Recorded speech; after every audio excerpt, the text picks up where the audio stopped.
Hi dear students, I am Bharat Sen, your social science teacher. Dear students, today in this class we will discuss about the 8th standard social science bridge course class, especially economics part. Dear students, observe this picture. ಈ ಚಿತ್ರವನ್ನು ನೀವು ನೋಡಿ ಗಮನಿಸಿ. This is the picture of market. ಇದು ಮಾರುಕಟ್ಟೆಯ ಒಂದು ಚಿತ್ರಣ. So dear students, we go to market to meet our daily living needs. ನಾವು ನಮ್ಮ ದಿನನಿತ್ಯದ ಅವಶ್ಯಕತೆಗಳಿಗೆ ಬೇಕಾಗಿರ್ತಕ್ಕಂಥ ವಸ್ತುಗಳನ್ನು ಕೊಂಡ್ಕೊಳ್ಳೋದಕ್ಕೋಸ್ಕರ ನಾವು ಮಾರ್ಕೆಟಿಗೆ ಹೋಗ್ತೇವೆ. ಹಾಗಾದರೆ ನಾವು ಮಾರ್ಕೆಟಿಗೆ ಹೋಗಿ ವಸ್ತುಗಳನ್ನು ಕೊಂಡ್ಕೊಳ್ಳೋದು ಮುಖ್ಯವಾಗಿ ನಮಗೇನು ಬೇಕು? ಮನಿ, ಹಣ ಬೇಕಾಗುತ್ತೆ. ಹಾಗಾದರೆ ಹಣವನ್ನು ಹೇಗೆ ಸಂಪಾದನೆ ಮಾಡ್ತೀವಿ? ನಾವು ಉದ್ಯೋಗದ ಮುಖಾಂತರ, ಜಾಬ್ ಮುಖಾಂತರ, ಎಂಪ್ಲಾಯ್ಮೆಂಟ್, ಉದ್ಯೋಗದ ಮುಖಾಂತರ ನಾವು ಹಣವನ್ನು ಗಳಿಕೆ ಮಾಡ್ತೀವಿ. So why we should be employed? ನಾವೇಕೆ ಉದ್ಯೋಗವನ್ನು ಮಾಡಬೇಕು? ನಾವ್ಯಾಕೆ ಉದ್ಯೋಗಸ್ಥರಾಗಿರಬೇಕು ಅಂತ ನೋಡಿದಾಗ answer is for the supply of essential goods, for money earning, resources and wealth can earn from employment. So we need essential goods for our life. ನಮಗೆ ದಿನನಿತ್ಯದ ಬಳಕೆಗೋಸ್ಕರ ನಮಗೆ ಅವಶ್ಯಕವಾಗಿ ಏನು ಬೇಕು? ಸರಕುಗಳು ಬೇಕು, ಅಂದರೆ ವಸ್ತುಗಳು ಬೇಕು. ಅದೇ ರೀತಿ ಫಾರ್ ಮನಿ ಅರ್ನಿಂಗ್, ನಮಗೆ ಹಣದ ಅವಶ್ಯಕತೆ ಇದೆ. ನಾವು ಉದ್ಯೋಗವನ್ನು ಮಾಡ್ತೀವಿ ಅಂದರೆ ನಮಗೆ ಹಣದ ಅವಶ್ಯಕತೆ ಇದೆ. ಹಣವನ್ನು ಗಳಿಕೆ ಮಾಡೋಕ್ಕೋಸ್ಕರ ನಮಗೇನು ಬೇಕು? ಜಾಬ್ ಬೇಕು.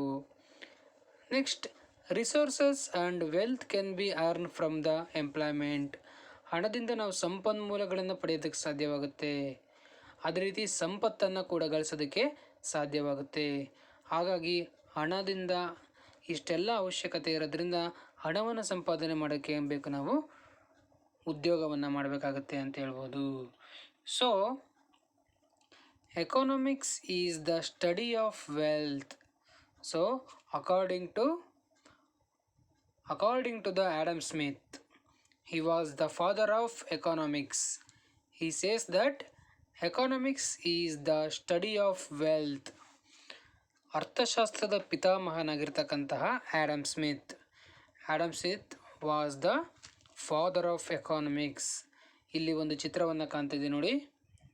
Observe this picture. This is the picture of Adam Smith. He was the father of economics. ಅರ್ಥಶಾಸ್ತ್ರದ ಪಿತಾಮಹನಾಗಿರ್ತಕ್ಕಂಥ ಆ್ಯಡಮ್ ಸ್ಮಿತ್ ಏನನ್ನು ಹೇಳ್ತಾನೆ ಅಂದರೆ, economics is the study of wealth. ಸಂಪತ್ತನ್ನು ಕುರಿತು ಅಧ್ಯಯನ ಮಾಡ್ತಕ್ಕಂತಹ ಒಂದು ಶಾಸ್ತ್ರ ಏನಿದೆ ಅದನ್ನೇ ಎಕಾನಮಿಕ್ಸ್ ಅಂತ ಕರಿತೀವಿ. ಯಾರ ಪ್ರಕಾರ? ಆ್ಯಡಮ್ ಸ್ಮಿತ್ ರವರ ಪ್ರಕಾರ. Next, importance of economics. ಹಾಗಾದರೆ ಅರ್ಥಶಾಸ್ತ್ರದ ಮಹತ್ವ ಏನು? ಅದನ್ನು ನಾವು ಯಾಕೆ ಸ್ಟಡಿ ಮಾಡಬೇಕು ಅಂತ ನೋಡಿದಾಗ, first one, recognise the scarcity of resources against the unlimited wants. So recognise the scarcity of resources against the unlimited wants. ಇಲ್ಲಿ ನಮ್ಮಲ್ಲಿ ಏನಿದೆ? ಅನ್ಲಿಮಿಟೆಡ್ ವಾಂಟ್ಸ್ ಇದೆ, ಅಪರಿಮಿತ ಬಯಕೆಗಳಿದ್ದಾವೆ. ಅದೇ ಏನಿದೆ? ರಿಸೋರ್ಸ್ ಮಾತ್ರ ಏನಿದೆ? ಲಿಮಿಟೆಡ್ ಆಗಿದೆ. ನಮ್ಮಲ್ಲಿರ್ತಕ್ಕಂಥ ಅಪರಿಮಿತ ಬಯಕೆಗಳನ್ನು, ಅದೇ ರೀತಿ ರಿಸೋರ್ಸ್ ಸಂಪನ್ಮೂಲಗಳಿದಾವಲ್ಲ ಅವು, ಅವೆರಡರ ನಡುವೆ ಬ್ಯಾಲೆನ್ಸನ್ನು ಮಾಡ್ತಕ್ಕಂಥದ್ದು ಅರ್ಥಶಾಸ್ತ್ರ. ಅಂದರೆ ಇರುವ ಸಂಪನ್ಮೂಲಕ್ಕೂ ನಮ್ಮಲ್ಲಿರ್ತಕ್ಕಂಥ ಅವಶ್ಯಕತೆಗಳಿಗೂ ಎರಡಕ್ಕೂ ಏನು ಮಾಡುತ್ತೆ? ಅದು ಬ್ಯಾಲೆನ್ಸನ್ನು ಮಾಡುತ್ತೆ. ಅದರ ಬಗ್ಗೆ ಅಧ್ಯಯನವನ್ನು ಮಾಡುತ್ತೆ. ನಮಗೆ ಅನ್ಲಿಮಿಟೆಡ್ ವಾಂಟ್ಸ್ ಇದೆ, ಅದೇ ರೀತಿ ನಮ್ಮ ಪ್ರೆಸೆಂಟಲ್ಲಿ ಸಂಪನ್ಮೂಲಗಳು ಎಷ್ಟಿದ್ದಾವೆ ಅವು ನಮ್ಮ ವಾಂಟ್ಸಿಗೆ ತಕ್ಕಾಗಿ ಈಕ್ವಲ್ ಆಗಿದ್ದಾವ ಅಥವಾ ಅದಕ್ಕಿಂತ ಕಡಿಮೆ ಇದ್ದಾವ ಅಂತಕ್ಕಂಥದ್ದನ್ನು ಥಿಂಕ್ ಮಾಡುತ್ತೆ. ಅದ್ರ ಬಗ್ಗೆ ಸ್ಟಡಿಯನ್ನು ಮಾಡುತ್ತೆ. ಇದು ಇದರ ಒಂದು ಇಂಪಾರ್ಟೆನ್ಸ್ ಅಂತ ನಾವು ಹೇಳ್ಬೋದು. Next, prioritising the use of resources and identifying more important and less important. ಅಂದರೆ ಪ್ರಿಯೋರಿಟೈಸಿಂಗ್ ಅಂದರೆ ಆದ್ಯತೆ ಅಂತ ಇರ್ತೀವಿ. ಅಂದರೆ ಯಾವ ಸೋರ್ಸಿಗೆ ನಾವು ಇಂಪಾರ್ಟೆನ್ಸ್ ಕೊಡಬೇಕು, ಆದ್ಯತೆಯನ್ನು ನೀಡಬೇಕು. ಅದೇ ರೀತಿ identifying more important and less important, ಯಾವ ಸೋರ್ಸಿಗೆ ಯಾವ ಸಂಪನ್ಮೂಲ ನಮಗೆ ಅತ್ಯಂತ ಅವಶ್ಯಕವಾಗಿದೆ, ಯಾವ ಸಂಪನ್ಮೂಲ ಅದು ನಮಗೆ ಅಷ್ಟು ಅವಶ್ಯಕತೆ ಇಲ್ಲ, ಅದನ್ನು ಏನು ಮಾಡುತ್ತೆ ಈ ಎಕನಾಮಿಕ್ಸ್ ಅಂತಕ್ಕಂಥದ್ದು ತಿಳಿಸುತ್ತೆ. ಯಾವ ಸಂಪನ್ಮೂಲದಿಂದ ಅತಿ ಹೆಚ್ಚು ಯೂಸಸ್ ಇದೆ, ಉಪಯೋಗ ಇದೆಯೋ ಅಂಥ ಸಂಪನ್ಮೂಲವನ್ನು ಬಳಕೆ ಮಾಡೋದನ್ನು ಇದು ತಿಳಿಸಿಕೊಡುತ್ತೆ ಅಂತ ಹೇಳ್ಬೋದು. So this is one of the importance of economics. Next, save on the use of resources and search for more efficient ways of using the resources. ಅಂದರೆ ಇಲ್ಲಿ ಎಕನಾಮಿಕ್ಸ್ ಏನನ್ನು ತಿಳಿಸುತ್ತೆ ಅಂದರೆ ಸಂಪನ್ಮೂಲಗಳ ಯೂಸಸ್ ಇದೆ, ಅದರ ಉಪಯೋಗದಲ್ಲಿ ಮಿತವನ್ನು ಮಾಡ್ತಕ್ಕಂಥದ್ದು. ಅಂದರೆ ಸಂಪನ್ಮೂಲಗಳನ್ನು ಮಿತವಾಗಿ ಬಳಕೆ ಮಾಡ್ತಕ್ಕಂಥದ್ದನ್ನು ಇದು ಏನು ಮಾಡುತ್ತೆ, ಸೂಚಿಸುತ್ತೆ. ಹಾಗೆ ಸಂಪನ್ಮೂಲಗಳನ್ನು ಯೂಸ್ ಮಾಡೋದ್ರಲ್ಲಿ ಹೊಸ ಹೊಸ ನ್ಯೂ ವೇಸ್, ಹೊಸ ಹೊಸ ಮಾರ್ಗಗಳನ್ನು, ಎಫಿಷಿಯೆಂಟ್ ವೇಸ್, ದಕ್ಷ ಮಾರ್ಗಗಳನ್ನು ಏನು ಮಾಡುತ್ತೆ ಇದು ರಿಸರ್ಚ್ ಮಾಡುತ್ತೆ ಅಂತ ಹೇಳ್ಬೋದು. ಯಾವ ರೀತಿ ನಾವು ರಿಸೋರ್ಸನ್ನು ಯಾವ ರೀತಿ ನಾವು ಉಪಯೋಗ ಮಾಡ್ಕೋಬೇಕು, ಯಾವ ರೀತಿ ನಾವು ಅದನ್ನು ಸರಿಯಾದ ರೀತಿಯಲ್ಲಿ ಅದನ್ನು ಯುಟಿಲೈಸ್ ಮಾಡ್ಕೋಬೇಕು ಅನ್ನೋದನ್ನು ಈ ಒಂದು ಎಕನಾಮಿಕ್ಸ್ ತಿಳಿಸುತ್ತೆ ಅಂತ ಹೇಳ್ಬೋದು. So this is one of the importance of economics. Next, engage in economic activity to support family as well as the country. ಒಂದು ರೀತಿ ಒಂದು ಫ್ಯಾಮಿಲಿ ಕೂಡ ಎಕನಾಮಿಕಲ್ಲಿ ಡೆವಲಪ್ ಆಗಬೇಕು, ಅದೇ ರೀತಿ ಒಂದು ದೇಶ ಕೂಡ ಎಕನಾಮಿಕಲ್ಲಿ ಅದು ಡೆವಲಪ್ ಆಗಬೇಕು. ಅದರ ಆ್ಯಕ್ಟಿವಿಟಿಯಲ್ಲಿ, ಆರ್ಥಿಕ ಚಟುವಟಿಕೆಗಳಲ್ಲಿ ಒಂದು ಕುಟುಂಬ ಕೂಡ, ಒಂದು ಫ್ಯಾಮಿಲಿ ಕೂಡ ಮುಂದೆ ಬರಬೇಕು. ಅದೇ ರೀತಿ ಒಂದು ಕಂಟ್ರಿ, ದೇಶ ಕೂಡ ಏನು ಮಾಡಬೇಕು, ಪ್ರೋಗ್ರೆಸ್, ಡೆವಲಪ್ ಆಗಬೇಕು. ಈ ರೀತಿ ಮಾಡ್ತಕ್ಕಂಥದ್ದು ಈ ಒಂದು ಎಕನಾಮಿಕ್ಸ್, ಅರ್ಥಶಾಸ್ತ್ರದ ಒಂದು ಉದ್ದೇಶ ಅಥವಾ ಒಂದು ಕಾರ್ಯವಿಧಾನ ಅಂತ ನಾವು ಹೇಳ್ಬೋದು. So these are the most important factors are importance of economics. Next, economic activities, ಇದನ್ನು ಆರ್ಥಿಕ ಚಟುವಟಿಕೆಗಳು ಅಂತ ಕರಿತೀವಿ. So there are 4 important economic activities. Like first one production, second one consumption, third one exchange, fourth one distribution. First one production. This is important and main activity of economic. Production ಅಂದರೆ ಉತ್ಪಾದನೆ, goods and services ಅಂದರೆ ಸರಕು ಮತ್ತು ಸೇವೆಗಳನ್ನು ಉತ್ಪಾದನೆ ಮಾಡ್ತಕ್ಕಂಥ ಒಂದು ಕಾರ್ಯ ಏನಿದೆ, ಫಂಕ್ಷನ್ ಏನಿದೆ, ಇದು ಪ್ರೊಡಕ್ಷನ್ ಆ್ಯಕ್ಟಿವಿಟಿ ಅಂತ ಕರಿತೀವಿ. ಫಾರ್ ಎಕ್ಸಾಂಪಲ್ ಅಗ್ರಿಕಲ್ಚರ್ ಆಗಿರ್ಬೋದು, ಹಾರ್ಟಿಕಲ್ಚರ್ ಆಗಿರ್ಬೋದು, ಫಿಶರಿ ಆಗಿರ್ಬೋದು, ಈ ರೀತಿ ಕೈಗಾರಿಕೆಗಳಾಗಿರ್ಬೋದು, ಫ್ಯಾಕ್ಟ್ರೀಸ್ ಆಗಿರ್ಬೋದು, ಇವೆಲ್ಲವನ್ನು ಪ್ರೊಡಕ್ಷನ್ ಮಾಡ್ತಕ್ಕಂಥ ಆ್ಯಕ್ಟಿವಿಟಿ. ಇದು ಒಂದು ಮುಖ್ಯವಾಗಿರ್ತಕ್ಕಂಥ ಎಕನಾಮಿಕ್ ಆ್ಯಕ್ಟಿವಿಟಿ, ಆರ್ಥಿಕ ಚಟುವಟಿಕೆ ಅಂತ ಹೇಳ್ಬೋದು. ನೆಕ್ಸ್ಟ್, ಕನ್ಸಂಪ್ಷನ್ ಅಂದರೆ ಅನುಭೋಗ ಅಂತ ಕರಿತೀವಿ, ಬಳಕೆ ಮಾಡ್ತಕ್ಕಂಥದ್ದು, ಅದನ್ನು ಅನುಭವಿಸ್ತಕ್ಕಂಥದ್ದು. ಗೂಡ್ಸ್ ಆ್ಯಂಡ್ ಸರ್ವೀಸಸ್ಗಳನ್ನು ಪ್ರೊಡ್ಯೂಸ್ ಆದ ನಂತರ ಏನು ಮಾಡಬೇಕು, ಅದನ್ನು ಪೀಪಲ್ಗಳಿಗೆ ಏನು ಮಾಡ್ತಾರೆ, ಡಿಸ್ಟ್ರಿಬ್ಯೂಟ್ ಆಗಬೇಕು. ಅದನ್ನು ಅವರು ಪೀಪಲ್ ಏನು ಮಾಡಬೇಕು, ಆ ಜನರು ಅದನ್ನು ಬಳಕೆ ಮಾಡ್ಕೋಬೇಕು, ಅದನ್ನು ಅನುಭೋಗ ಅಂತ ಕರಿತೀವಿ. This is also important second activity of economic. ಇದರ ಒಂದು ಆರ್ಥಿಕ ಕ್ಷೇತ್ರದ ಮುಖ್ಯ ಕೆಲಸ ಅಂತ ಹೇಳ್ಬೋದು. ನೆಕ್ಸ್ಟ್, ಎಕ್ಸ್ಚೇಂಜ್, ವಿನಿಮಯ ಅಂತ ಕರಿತೀವಿ.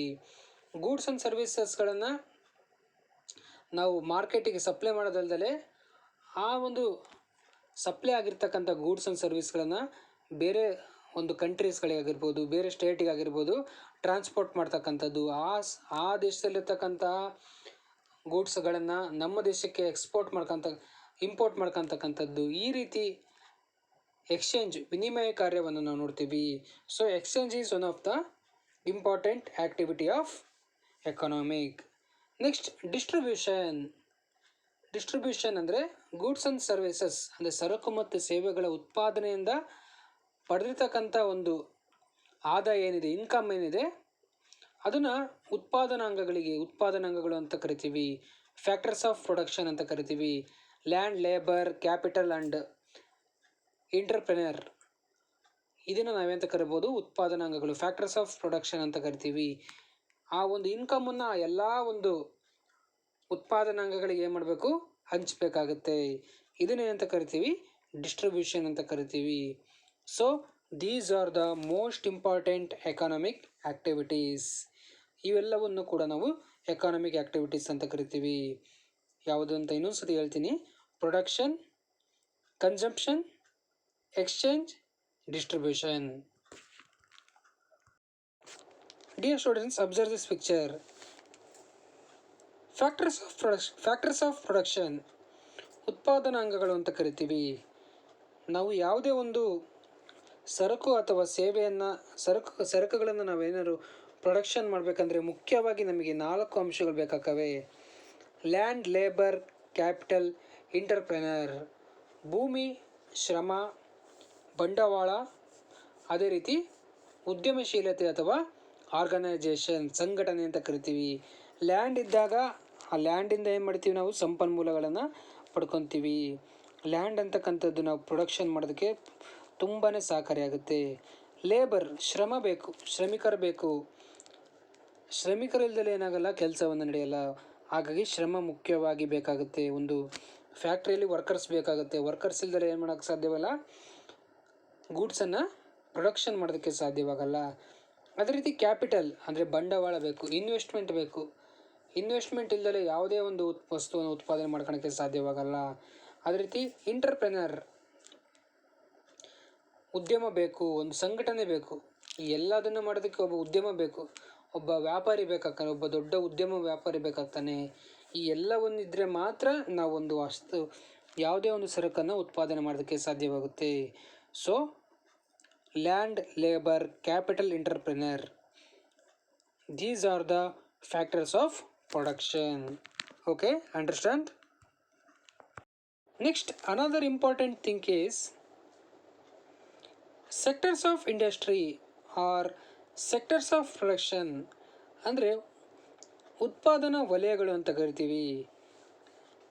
ನಾವು ಒಂದು ವಸ್ತುಗಳನ್ನು 3 ವಲಯಗಳಲ್ಲಿ, there are 3 sectors in production. First one, primary sector. Second one, secondary sector. Third one, tertiary sector. ಪ್ರಾಥಮಿಕ ವಲಯ ಅಂತ ಕರಿತೀವಿ, ಮಾಧ್ಯಮಿಕ ವಲಯ, ತೃತೀಯ ವಲಯ ಅಂತ ಕರಿತೀವಿ. ಈ ಪ್ರೈಮರಿ ಸೆಕ್ಟರಲ್ಲಿ ಮುಖ್ಯವಾಗಿ ಯಾವ್ಯಾವ ಬರುತ್ತೆ ಅಂದರೆ agriculture, forestry, mining, fishery. These are the most important activities of primary sectors. ಅಂದರೆ ಪ್ರಾಥಮಿಕ ವಲಯದಲ್ಲಿ ಬರುತ್ತೆ ಈ ಎಲ್ಲ ಒಂದು ಆ್ಯಕ್ಟಿವಿಟೀಸ್. ಇದರಲ್ಲಿ ಅಗ್ರಿಕಲ್ಚರ್ ಬರ್ತಕ್ಕಂಥದ್ದು, ನ್ಯಾಚುರಲ್ಲಾಗಿ ನಮ್ಮ ಭೂಮಿಯಲ್ಲಿ ಸಿಗ್ತಕ್ಕಂಥ ಸಂಪನ್ಮೂಲಗಳನ್ನು ಬಳಕೆ ಮಾಡ್ತಕ್ಕಂತಹ ಒಂದು ಆ್ಯಕ್ಟಿವಿಟೀಸ್ ಇಲ್ಲಿ ಕಾಣ್ತೀವಿ. ನೆಕ್ಸ್ಟ್ ಸೆಕೆಂಡರಿ ಸೆಕ್ಟರಲ್ಲಿ ಪ್ರೊಡಕ್ಷನ್ ಆಫ್ ಗೂಡ್ಸ್. ಇಲ್ಲಿ ಏನು ಮಾಡುತ್ತೆ, ಸಿದ್ಧ ವಸ್ತುಗಳನ್ನು, ಕಚ್ಚಾ ವಸ್ತುಗಳನ್ನು, ರಾ ಮೆಟೀರಿಯಲ್ಸನ್ನು ಸಿದ್ಧ ವಸ್ತುಗಳನ್ನಾಗಿ ಮಾಡ್ತಕ್ಕಂತಹ ಇಂಡಸ್ಟ್ರೀಸ್ ಆಗಿರ್ಬೋದು, ಕನ್ಸ್ಟ್ರಕ್ಷನ್ ಆಗಿರ್ಬೋದು, ಕ್ರಾಫ್ಟ್, ಈ ಎಲ್ಲ ಒಂದು ಅಂಶಗಳು ಸೆಕೆಂಡರಿ ಸೆಕ್ಟರಲ್ಲಿ ಬರುತ್ತೆ. ಟರ್ಷರಿ ಸೆಕ್ಟರ್ ತೃತೀಯ ವಲಯ ಅಂತ ಕರಿತೀವಿ. ಇಲ್ಲಿ ಸೇವೆಗಳು ಅಂತ ಕರಿತೀವಿ. ಟ್ರೇಡ್ ಆಗಿರ್ಬೋದು, ಬ್ಯಾಂಕ್ಸ್ ಆಗಿರ್ಬೋದು, ಟ್ರಾನ್ಸ್ಪೋರ್ಟ್, ಎಜುಕೇಷನ್, ಕಲ್ಚರ್, ಹೆಲ್ತ್, ಈ 3 ಅಂಶಗಳಿಂದ ಏನಾಗ್ಬೋದು, ಈ 3 ಸೆಕ್ಟರ್ಗಳಲ್ಲಿ ಪ್ರೊಡಕ್ಷನ್ ಆಗುತ್ತೆ ಅಂತ ಹೇಳ್ಬೋದು. ಉತ್ಪಾದನಾ ವಲಯಗಳು ಅಂತ ಕರಿತೀವಿ ಅಥವಾ ಉದ್ಯಮದ ವಲಯಗಳು ಅಂತ ಕರಿತೀವಿ ಇದನ್ನು. ಸೊ ಇದನ್ನು ಮುಖ್ಯವಾಗಿ ನೆನಪಲ್ಲಿ ಇಟ್ಕೋಬೇಕು. Primary sector, secondary sector, tertiary sector. So the primary sector consists of all nature-based activities like agriculture and allied activities like horticulture, floriculture, fishery. ನಾನು ಅವಾಗಲೇ ಹೇಳಿದಂಗೆ ಪ್ರೈಮರಿ ಸೆಕ್ಟರಲ್ಲಿ ನಡೀತಕ್ಕಂಥ ಎಲ್ಲ ಕೆಲಸಗಳು ನ್ಯಾಚುರಲ್ ಆಗಿರ್ತವೆ. ನಿಸರ್ಗದಿಂದ ಬಂದಿರತಕ್ಕಂಥ ವಸ್ತುಗಳನ್ನು ನೇರವಾಗಿ ಇಲ್ಲಿ ಏನು ಮಾಡ್ತೀವಿ, ಬಳಕೆ ಮಾಡ್ಕೊತೀವಿ ಅಂತ ಹೇಳ್ಬೋದು. ಅದರಲ್ಲಿ ಕೃಷಿ ಆಗಿರ್ಬೋದು, ತೋಟಗಾರಿಕೆ ಆಗಿರ್ಬೋದು, ಅದೇ ರೀತಿ ಹೂಗಳನ್ನು ಬೆಳೆಸ್ತಕ್ಕಂಥದ್ದು, ಮೀನುಗಾರಿಕೆ ಆಗಿರ್ಬೋದು, ಇದನ್ನು ನಾವು ನೋಡ್ತೀವಿ. Next secondary sector also called as manufacturing sector converts raw materials into finished products. ನಾನು ಹೇಳ್ದಂಗೆ ಇಲ್ಲಿ ರಾ ಮೆಟೀರಿಯಲ್ಸ್, ಕಚ್ಚಾ ವಸ್ತುಗಳನ್ನು ಸಿದ್ಧ ವಸ್ತುಗಳನ್ನಾಗಿ ಮಾಡ್ತಕ್ಕಂತಹ ಕಾರ್ಖಾನೆಗಳು ಈ ಒಂದು ಸೆಕೆಂಡರಿ ಸೆಕ್ಟರ್ಸಲ್ಲಿ ಕಂಡುಬರುತ್ತೆ. ಆ್ಯಂಡ್ ಟರ್ಜರಿ ಸೆಕ್ಟರ್, ತೃತೀಯ ವಲಯ ಅಂತ ಕರಿತೀವಿ. Tertiary sector is also called service sector. ಇಲ್ಲಿ ಸೇವಾ ವಲಯ ಅಂತ ಕರಿತೀವಿ. Like telephone service, educational institutions, hospitals, health centres, hotels, coaching training etcetera. ಇದು ಸೇವೆಗಳನ್ನು ಇಡ್ತಕ್ಕಂಥದ್ದು. ಈಗ ಟೀಚರ್ಸ್ ಟೀಚಿಂಗ್ ಮಾಡ್ತಾರೆ, ಇದು ಅವರ ಸೇವೆ. ಒಬ್ಬ ಬಸ್ ಏನು ಮಾಡ್ತಾನೆ, ಬಸ್ ಡ್ರೈವರ್ ಮಾಡ್ತಾನೆ, ಡ್ರೈವಿಂಗ್ ಮಾಡ್ತಾನೆ, ಅದು ಕೂಡ ಒಂದು ಸೇವೆ. ಈ ರೀತಿ ಎಜುಕೇಷನಲ್ ಇನ್ಸ್ಟಿಟ್ಯೂಷನ್ಸ್, ಕಾಲೇಜಸ್ ಆಗಿರ್ಬೋದು, ಸ್ಕೂಲ್ಸ್ ಆಗಿರ್ಬೋದು, ಇವೆಲ್ಲವನ್ನು ಸೇವೆಗಳಂತ ಕರಿತೀವಿ. ಈ 3 ವಲಯಗಳಲ್ಲಿ ಏನಾಗ್ತದೆ, ಎಕನಾಮಿಕ್ ಆ್ಯಕ್ಟಿವಿಟೀಸ್ ಆಗಿರ್ಬೋದು, ಗೂಡ್ಸ್ ಪ್ರಾಡಕ್ಟ್ಸ್, ಸರ್ವಿಸ್ ಮತ್ತು ಗೂಡ್ಸ್ ಆ್ಯಂಡ್ ಸರ್ವಿಸಸ್, ಸರಕು ಮತ್ತು ಸೇವೆಗಳು ಉತ್ಪಾದನೆ, ಈ 3 ವಲಯಗಳಲ್ಲಿ ಕಂಡುಬರುತ್ತೆ ಅಂತ ನಾವು ಹೇಳ್ಬೋದು. Okay dear students, understand? So dear students, today in this class we discussed about the